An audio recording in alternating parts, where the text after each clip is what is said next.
Hello everyone, welcome to Screen Scream. I'm Viola. In today's episode, I'm going to talk about movies that you might not dare to watch. If you've been following me, you will know that I don't watch horrors. But actually, not only horror movies that are too scary for people to watch. Among those movies that we're going to talk about today, some are mentally unbearable maybe, some are visually scary. So let's check out the first new movie we're going to talk about today and see if it's too scary for you. Sinners, from Ryan Coogler, director of Black Panther and Creed, and starring Michael B. Jordan, comes a new vision of fear. Sinners. Trying to leave their troubled lives behind, twin brothers return to their hometown to start again, only to discover that an even greater evil is waiting to welcome them back.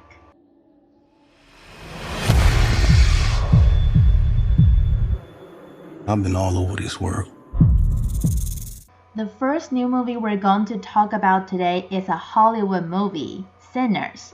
As we heard in the introduction, the director is the director of Black Panther, Ryan Coogler, and it was played by the actor of Creed, Michael B. Jordan.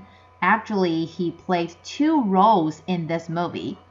And other casts are also very amazing, including Haley Steinfeld, Jack O'Connor, Jamie Lawson, Omar Benson-Miller, and Delroy Lindo. So I think as long as you like any of them, it's worth watching it. I personally like Michael B. Jordan, especially his antagonist in Black Panther. He played Killmonger in Black Panther, and I think it was very attractive. Actually, when they shot Sinners, they used the IMAX film camera to shoot because it can mimic the actual human visual reaction most authentically, so that the unknown fear and the tension the characters feel in the movie can be exaggerated limitlessly.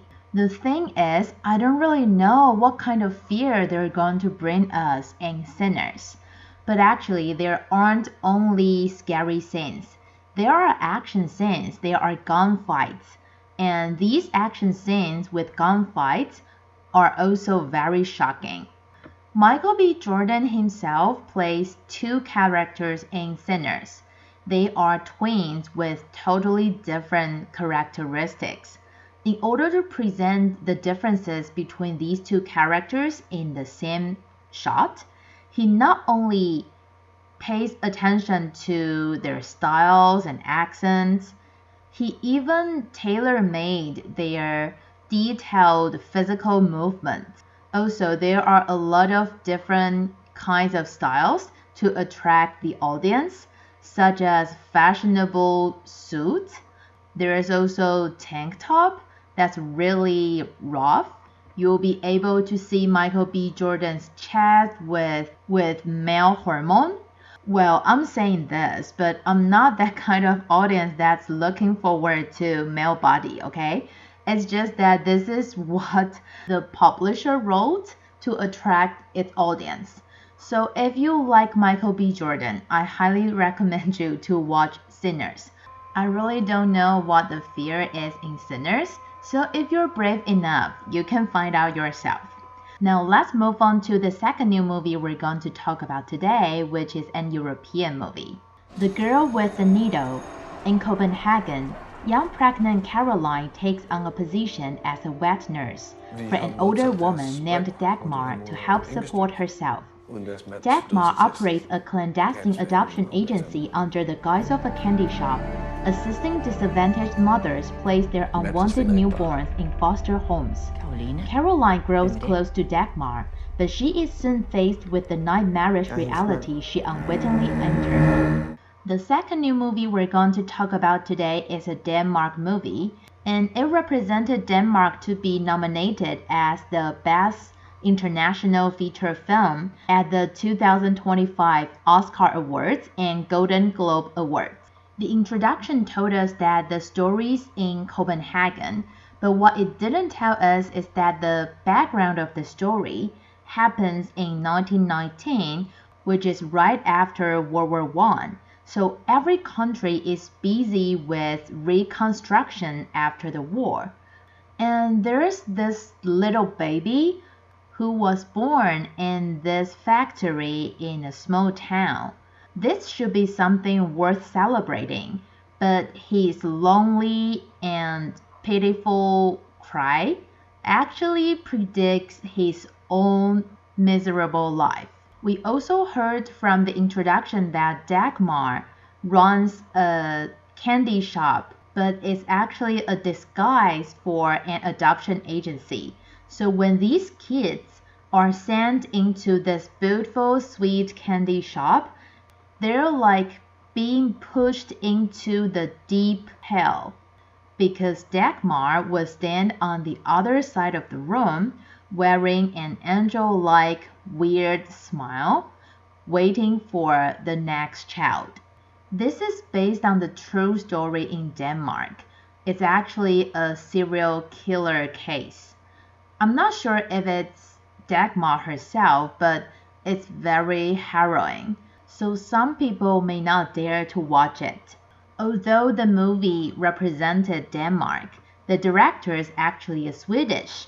The Girl with the Needle was directed by director Magnus von Horn. He said that when he arrived in Poland and was ready to study, he encountered robbery, and he started to be interested in terrorism and terrorists from then on. It doesn't mean that he wants to be a terrorist himself, but the fact that he wants to make movies out of terrorism or terrorists. Therefore, we can see that in his movies, his works, there are a lot of questionings towards sins. So if you're interested in this true story, I highly recommend you to watch The Girl with the Needle. And before we move on to Top 007 and talk about some other movies that you might not dare to watch, let's review what we had from last week. Top 3 was a Minecraft movie. Top 2, Disney's Snow White. And top 1, A Working Man. Actually, their rankings are all different this week. So let's listen to top 7 to top 4 first. Top 5, Disney's Snow White. Waiting on a wish, holding out for someday, hoping somehow, someway. Lovesick. 其实我最近常做噩梦，什么意思？梦到你啊。绿岛有一个海底油桶，我想要寄一封信。Top 4, The Amateur. Your wife has been killed.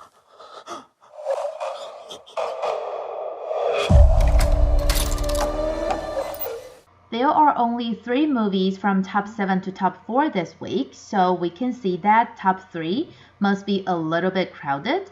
And among these 3 movies we have in this section, I'm pretty sure everyone dares to watch all of them, so let's just go through all of them. There are 2 top 5s this week. First one, Disney Snow White. Well, it just dropped from top 2, but it was already at the edge of the charter. People really don't like this movie, I can tell. But I think I will still watch it when it's on Disney+. I really want to know why everyone hates it so much. Second top 5, Lovesick. It's a Taiwanese movie, and they're saying that this is probably one of the best Taiwanese movies this year so far. And it's a romantic high school comedy. So if you want to be relaxed this weekend, I guess Lovesick is a good choice. I personally like the protagonist of the leading actor. He's pretty young, but he has a lot of works recently. So I think he's really hardworking. I happened to watch one of his TV series last year, and I think his acting skills pretty good. So I would recommend Lovesick for you. Last but not least, top 4, The Amateur. I introduced it at the newly released section last week. It's starred by Rami Malek, the Oscar-winning actor. So even though the amateur doesn't have a high rating, Rami Malek himself is worth watching. And now let's move on to top 3 to top 1, see which movie is the one that we're going to talk about. Top 3, Organ Child. 爸爸，恋人为什么要害？ The Chosen, Last Supper Part 2. Jerusalem, Jerusalem. You can run on. Top 2, A Working Man. 11. Was that some military shit? Hey, you didn't see anything. Just get my back if I ever need it. Top 1, A Minecraft Movie. In the overworld, Whoa. anything you can dream about? Okay, there are 4 movies from top 3 to top 1 this week. And the one we're going to talk about is Organ Child. It's a Taiwanese movie, and from the title, I think you can kind of guess what it's about. It's about organ transplant, which is kind of a trending topic in Taiwan recently. And if you know what I mean, yes, it's exactly what it's about. But let me be clear first. I watched it at the screening, and I have to say that it's not a bad movie, but it's not one that I would recommend people. It's not because it's too scary that I don't dare to watch or something, but first of all, I have to say that my former colleague didn't dare to watch it because he doesn't like any movies with torturing and some, basically torturing scenes. I'm fine with it, not that I like it, but I can tolerate that.